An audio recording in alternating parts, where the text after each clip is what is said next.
Hello everyone, Landon here, and I'm working on this Blazor project called Blazor Web Engine.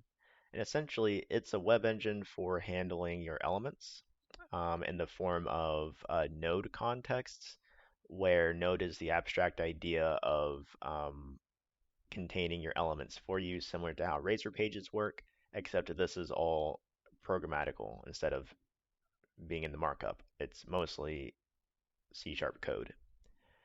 Okay, so its coding pattern or design pattern is component based, and it's more of I really don't know how to explain it other than show it. So essentially, if you want to add stuff to it, you can. And if you want to plug into the ecosystem that my project provides, you can. And if you want to modify anything that's modifiable that I've generated, you can. And essentially, that's the idea of the project. So I'll show you guys what I'm talking about.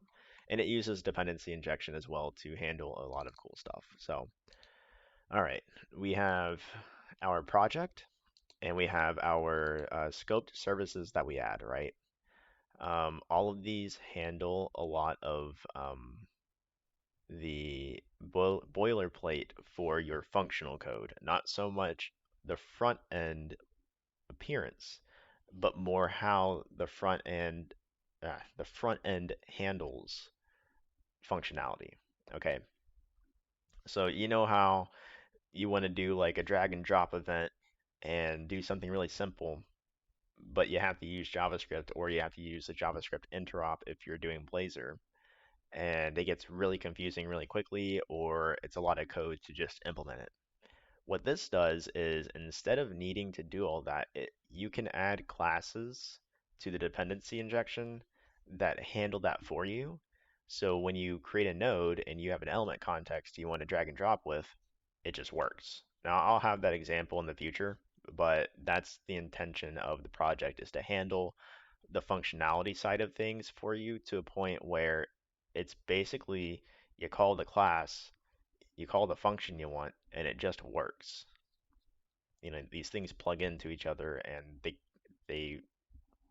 they just get the functionality that's defined in like a plug and play sort of way, right?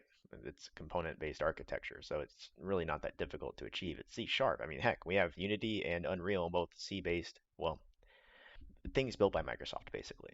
And their approaches in those engines are kind of what we're doing here. Okay, so let's get into it.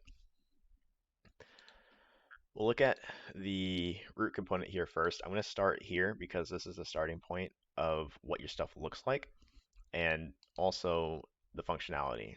So we have an inject, which is an attribute that tells it to dependency inject this into the uh, class. And that is coming from here. So we've added the root component to our dependency services, or as a scope to service. And then we call root component.render nodes. So if I go in here, you'll see that we have the constructor, which will take the node manager service, and it will invoke the generate item with the specific node base that I've defined for it to generate, and we store that as root item. That's the starting point of,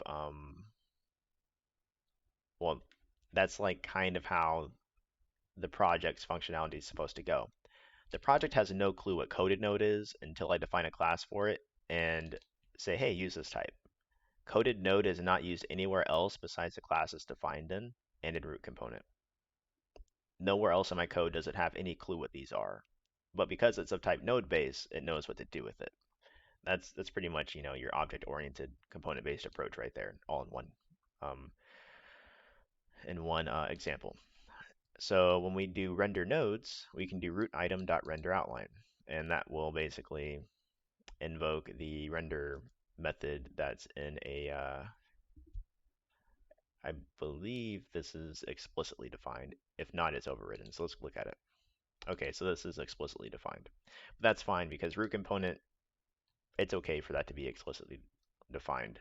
Um, you will code stuff in. This will be a hard-coded class, so it's okay that this has hard code in it too.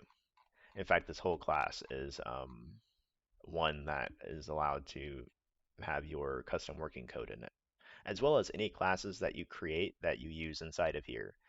As long as they tap into the existing ecosystem, it's fine. So this is where you would define your node-based context, which is coded node. So let's go into Node Manager. So we're in Node Manager, and we can see the first thing is we have a property called element services, which is of interface type iElement services, which is dependency injected here. So basically what's happening is this dependency contains everything that the node contexts need in order to interact with the system that we've created for it. Um, the implementation of this exists with backing service, and backing service contains everything that the service, the system actually does, or has properties of what it does. So later on, this will be a singleton. Well, it is a singleton, but later on, it will have a lot more of these type of properties, and they will have. This isn't really necessary for this, but it is at the same time. Sometimes we need to dependency inject other things that we want to access in other classes. So that's why it looks like this. Some people might not agree this is how you should do it, but if I want to dependency inject these sorts of things in other areas, either I can do iElement services to get them, or I can probably do another interface for other specific things that are needed, and I won't have to um, do this. I can just create new instances of each of these here in the singleton, which is probably the proper way to do it, but it works, so it's an either or situation, unless someone can benchmark it and tell me why I'm wrong. But at the moment, I'll do it this way. Okay, enough about semantics. So we have Node Manager, which will store element services here, and we have the generate item method, which will create an instance of whatever type we pass in, as long as it's of type iInstance, or implements that interface. And if it does that, it's yeah, it takes an element services parameter for its constructor. So this is all of the what all the services that the backing service provides for nodes, basically. Instead of, it should be renamed to elements, but I'll do that later. And then we do generate item, which should really be one generate item or something like that. It checks if the node base is the type of item, and then it will instantiate it, which is a call that can be made to things that have this method when we do coded node. And here it's got an instantiate. Yeah, it's this method here. So we have instantiate, which creates the context of the whole node at runtime, sort of. So instead of it doing in the constructor here, it's doing it here. We're explicitly invoking it outside the constructor because you really want this stuff to be finished before invoking anything at all. Um, but besides that, that is an automated feature, so it really doesn't matter if it's since it's all done in that one line. But later on, it might matter. Anyway, so moving on. Um, Coded node is of type node base. So we have iInstance, which has an ID, and a parent, which could also be an integer to that parent, and that can be looked up in the element component dictionary or whatever it's called. Um, and then when a node base is created, we pass in iElement services again, and then we access the node at registry, and then we go to add node. Which returns an integer of what was added, and it's just keeping track of numbers, I believe. Oh, it's incrementing, and then it's adding it to the element map, which is a hash set, and then we return the ID. Easy enough. Um, one usage. Let's go back. All right, cool. And then we do that. I don't know why I do that anymore. It's probably because I was passing in the actual element services and not I element services. Okay, so we also override the instantiate, and that's all node base is supposed to do.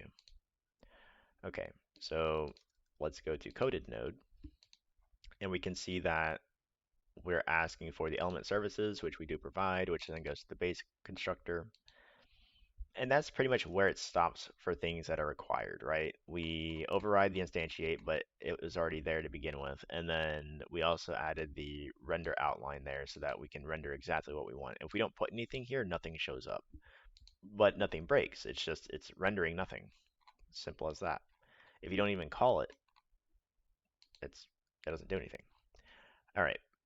So now you're probably wondering, well, what's the purpose of doing all of this? Why make a context like that to just have that? And why not use Razor Pages? So the reason we don't use Razor Pages as much in this project is because the system needs to implement and invoke certain functions a certain way with all of the services. If I use Razor Pages, I kind of break the pattern of doing everything in a self-contained way. And most of this code that Razor Pages uses to build the DOM is programmatical anyway. Even though you see markup, it's doing what we're calling, regardless of whether it's in tags or not in a Razor page. So I can automate that for people, and it's just the coded version of doing that. If you ignore this, which looks like a lot of bloat, which is really not, it's just the styling um, of dynamic properties, not like static things that you wouldn't change a lot. Um, Here we would have, where is it? It's like here. So this is basically the equivalent of doing an open test component tag, closed test component tag, right? This is the equivalent. So that, and then setting the ID. It's the same thing, except you're explicitly defining what goes where, the same way you would in a Razor page, except you don't have to deal with the markup, and you can also automate this, right? So you can make it very high level and not have to touch anything, including the IDs, right? I'm just doing this here so I can see stuff on the screen. Later on, a lot of this stuff will be automated to the point where if you're making a um, hyper-functional tool in a browser on a web page, having all this handled for you is like just building on top of this project to make your highly functional web pages that do way more than just like drop down menus and sliders and stuff, carousels. This would actually handle all the data for very functional things, and I can show that to you in like a later video, but that's how this is supposed to go. Um, so you don't need to worry about managing interactions because someone's probably already going to code the class you're going to reference that does all that for you. So like for example, if you want to have a drag and drop feature where you move a window to component in your browser across the screen and then have it move with the mouse, so it's literally where it is wherever you drag it, and then when you let go, it stops where you let go. That's easy to do. Like you can of course make a mouse listener do it and an on mouse move event and change the style based on where the mouse is, right? You can always do that. But would you like to do that every time you made a new project and go find your code and copy and paste that thing in? Not really. You'd rather have like a dependency that you can just drop in and say, hey, this component is movable with mouse, and then it'll just be movable with mouse within its container. It's not very difficult. It'll just work. So that's the point of the project that I'm trying to get it to. It's doable. It's totally doable because if I can code it in here in the same ecosystem using the same coding conventions that I've been using this whole time, anyone can do it. And then anyone can use the same code that I'm using as long as they abide by the basic rules and they don't like code a class outside of it and then think it would just work, it'll work. So let's go further into this. All right, so let's look at uh, yeah, coded node. All right, so we have style operator. Now, style operator isn't required anywhere else in the program except for in coded node because I said I wanted style operator. And because of this, I will do get operation style operator, which performs changing styles, right? So if I go here, we can see that it extends operation base. I don't think we need this, but I'll leave it there for now. And it requires the dependency IJS runtime.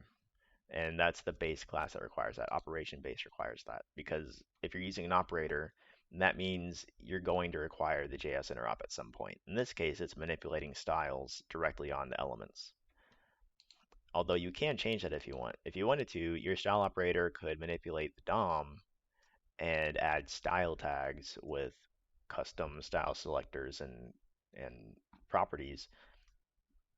Me saying that might have, made a few people kind of cringe, but it's doable. It might not work in some browsers, but it's doable. Um, so yeah, that requires a JS runtime to perform invoke void async set styles with the ID of the element you want to change the style of and the style key and value. All right, so let's go to style context. So that's what the style operator does. Here we have, actually, hold on, operation manager. Let's go into here. So operation manager has a JS runtime because again, it's you know important to have this. Although I think now that if you're invoking or if you're creating a operator, you already have access to the IJS runtime, but that's beside the point. We can change this anytime we want. Um, Actually, no, we can't. This here, get operation. I don't know. Let's see. Let's look at it again. Yeah, we need that there. Okay, cool. Sorry.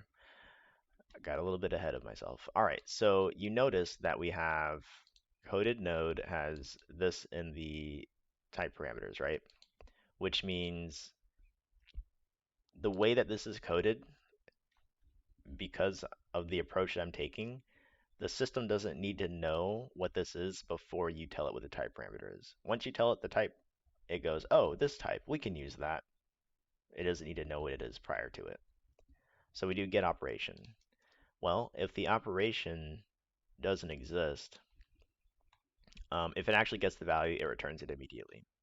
But if it doesn't get the value because it doesn't exist yet, then we create a new instance of that operator, um, and then we return it. So we do hold up make operator, which doesn't really do anything yet.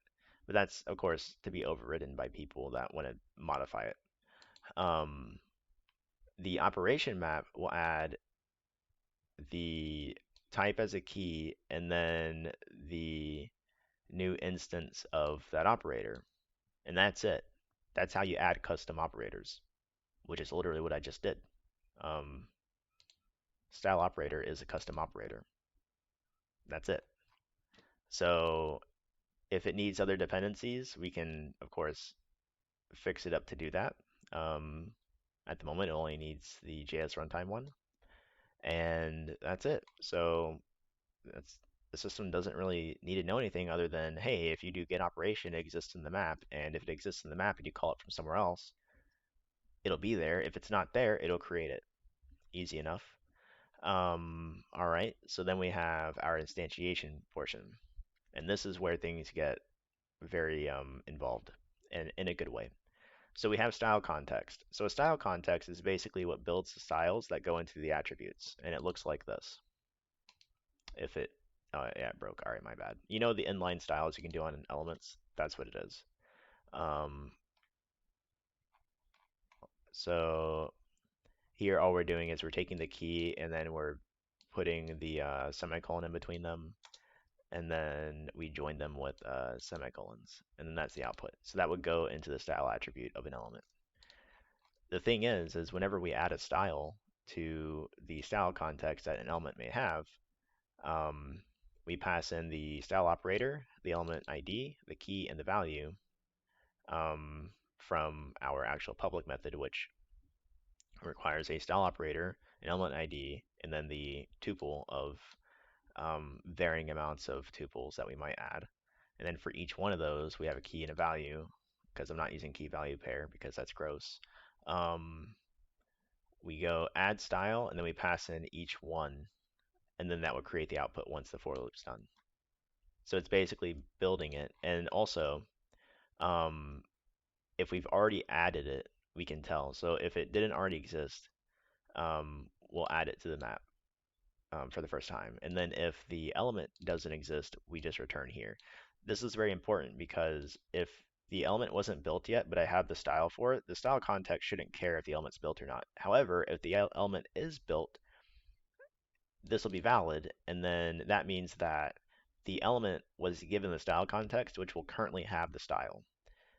If the element is valid and we're able to then set the style because it's valid, it will change the style through the JS interop, which means it will call set style on the element, and then it will also update the map so that it knows that it's already set that and it doesn't need to perform the interop again, which it might or might not be expensive. I don't know.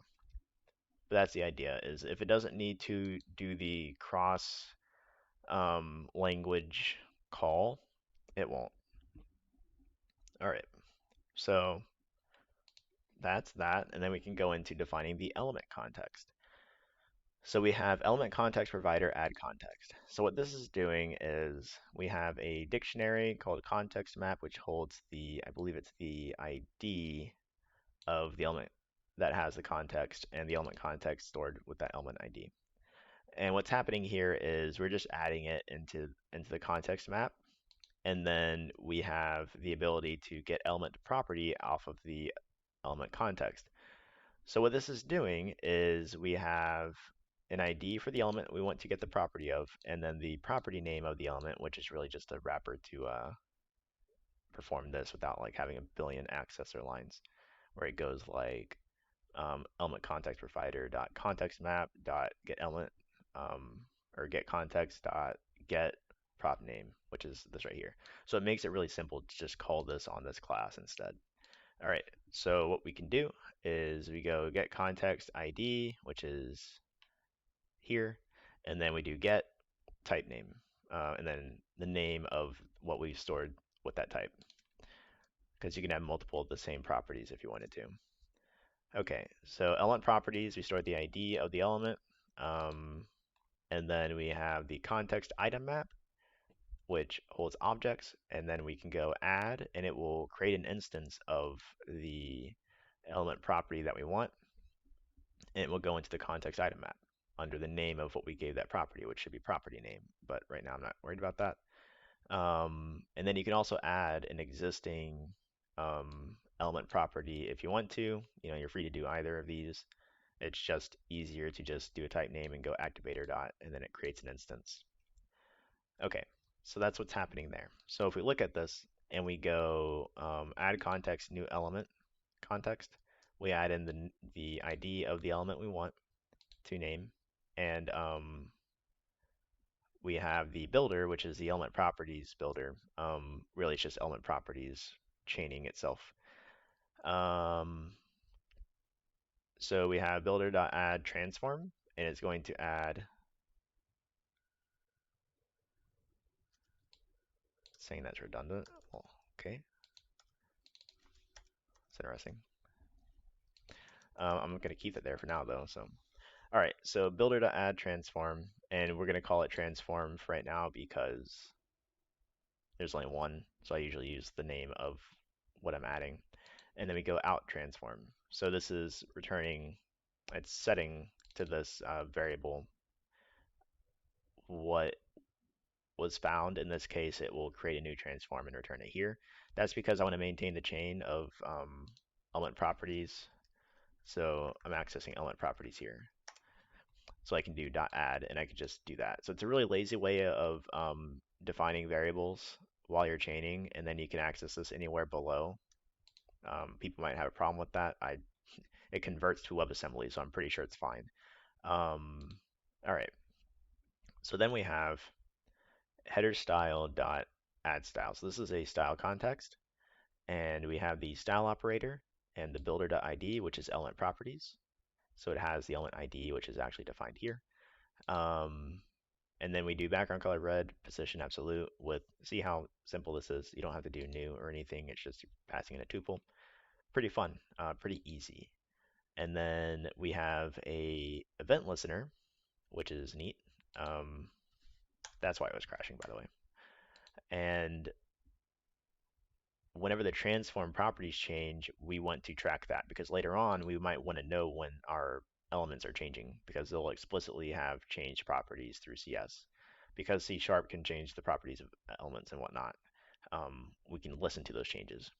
Pretty simple. You can actually make your own events this way, which is what we're doing here. I set the transform position here just to test it out, and then we have the render element. So this is what would show up if you rendered it. And basically we pass in the builder, the render tree builder, and then we perform the functionality to open the component that we want, and then we add the attributes to that component. And this is the very important part. If anything, this is why we're doing it here. This is the end of the header, by the way. So if we go into test component, and I know it's a long video, but it's a very important project to me, so I'm gonna keep going. All right, so we have the component base, which is basic, and then we have a parameter called ID. Because this class is extended from, we have the ability to set the parameter from this point on using the render tree builder calls. So we can go add attribute, and then we can access ID of our component, even if we extend from it. And then we also inject the element context provider so that any classes we extend from will get all the things that an element or a node would need. Very important. And we also inject the component map. Um, although I think if that is inside backing services, no, it's not. Okay. Oh yeah, it is. Okay, so we don't really need that for right now. One usage. Interesting. Very interesting. Hmm. But something's red. And I don't know what. Oh, here it is. Component map. So here we go.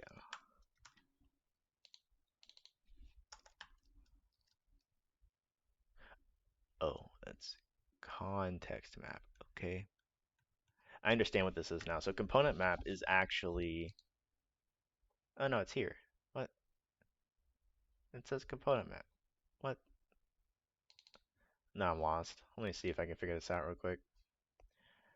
Component map. Uh, element context provider dot. Are you serious? Oh, that's element context provider. My bad. Okay, so it doesn't have access to everything. Element context provider is not the backing services. Okay, got it. So this only knows exactly what it needs to know. Cool.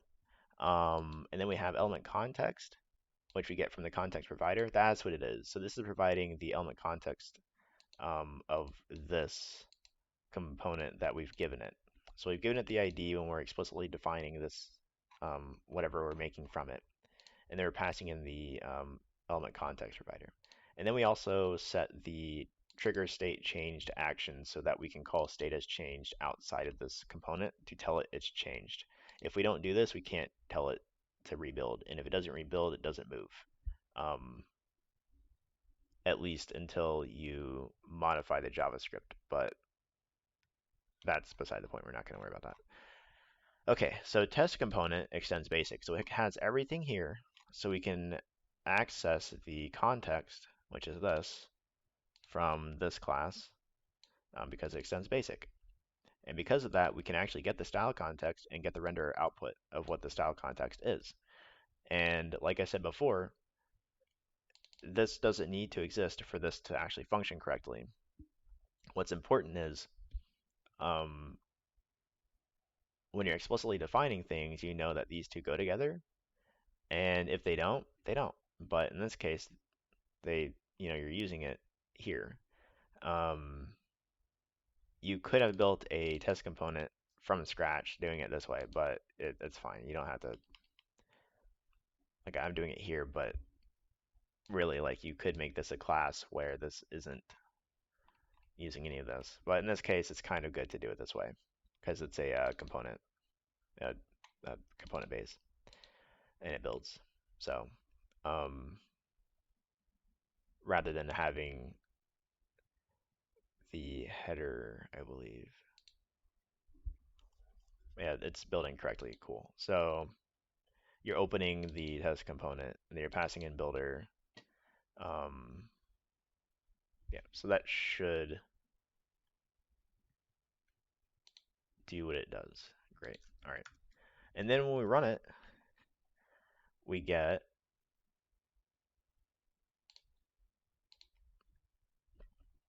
in 2 seconds. That moves. Okay, good. Um, so that's part one of this video, and part two of this video is explaining how the transform works. Buckle up, everyone. It's gonna be a fun ride. All right, so let's start with the action call. Okay, so before we get into element properties, this is how the updating of properties of elements will happen. You have a action call, which is an abstract class that has set parameters. Now, this doesn't get used, so it's probably not important. On to the next one. We have action call that extends action call, but it has type parameter for the element source type and the property of, or the type of the property that's been changed. And then we have an action that gets invoked with those pieces of information. And what that means is when you add an event listener, the changes and what has changed are here. And then we have the source and the value, which we need to store, and they need to be the right type, or else you can't see what you're changing. It's just an object if you don't do this. So it'll give you access to the properties and methods of those types. We perform an invoke with the data that is changed, and then we also have set parameters, which doesn't actually use the set parameters. I mean, it's there, but oh, that's right, it's there. It doesn't need to override it. Okay, it does override it. My bad. I'm really confused right now. All right, so anyway, element property with type parameter basically has a property change map. So whenever you have a event that you've defined, it will go in here and then it will store an action call. So you really don't need to know anything about how this works, except it returns an action call with the right type parameters. And then it also takes the name of the property of the auto property that generated this call. It splits the name in half, and then it gives you the second index, which should be the name of the property that's changing. And then we can store that in the action call property change map. And that is pretty much how it works. And then you return the action that was given. Then we have the special types that have property changed events on them. So these are the properties that would go into something. And if you give your elements these things, or not elements, if you give your properties these interfaces, they're able to be hooked into via events, which is really good because it gives you the ability to track when things change, which is important. That's what an event listener is for when things change, you invoke it. So in this case, we have a position, which is properties that can be changed are X and Y, and then we do on property changed in here, and then on property changed in here. And all we need to know is that something changed because the class that will extend from this will do the heavy lifting. And that class is transform, which happens to be an element property of type transform. And so we set the position and the size here, And then we have our backing field underscore size and backing field underscore position, which will then be referenced by the public position and public size, so that when these are set, we check if they've actually changed, and if they have, this doesn't run, this will run.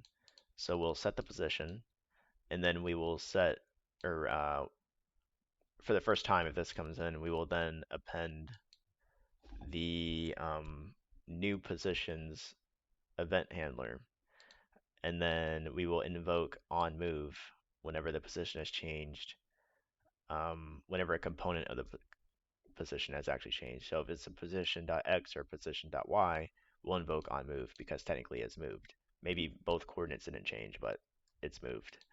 Also, we'll append on move if the whole thing is different and it's a completely different position reference. Or yeah, yeah. So if it doesn't equal at all, um, we'll also add this. So that means it's a new instance of position and it doesn't have the listener. So we're going to add, well, actually, no, we added the listener there. But anyway, this right here is for the actual, um, this property changed because it has its own up here. All right. And then we have our on resize and on move here, where we invoke and then we pass in the value of the action. And on move, right? So we're passing in this transform and then what was changed for on resize. And then on move is the same thing. So it's invoke the transform, or pass in the transform and pass in the position because that's what's changed. And that's why when we get this, we can see that it says setting position a lot because we've set the position in encoded node. Um, Somewhere in here. Yeah, right here. So we set the position here after setting the listeners, so it's going to change there. And then we also set the position here. We could also go do this again, wait another 3 seconds, and then do position dot x equals 100.